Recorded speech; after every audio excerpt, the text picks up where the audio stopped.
When Robert E. Lee's statue is safely out of public view in Dallas, and when the high school in Tyler no longer bears his name, will minorities, particularly African Americans, be even one step closer to economic parity with whites? As I've said in this space before, if so, then by all means, let's get on with it. If eradicating all symbols of the Civil War South will at last fully empower our fellow citizens who happen to be black, who could possibly oppose doing so? It is undeniably true that Abraham Lincoln's emancipation of American black slaves was only a very modest emancipation.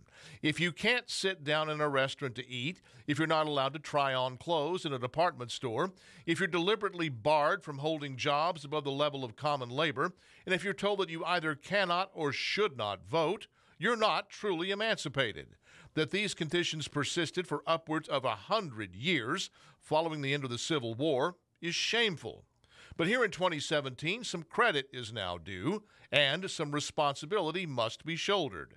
Today, no one gives a second thought to a black family eating dinner in any restaurant. The N-word, once acceptable in polite conversation, is anything but acceptable now. In 2008, a black Democratic candidate for president got more white votes than the Republican who preceded him. You can't blame a racist legacy for everything. At some point, the blessing of freedom imposes upon its beneficiary the responsibility of self-help. Taking down statues and renaming schools doesn't meet that test, no matter how good it may momentarily feel. That's my word. What's yours? Go to youtellmetexas.com and you tell me. And follow me on Twitter @PaulGleiser.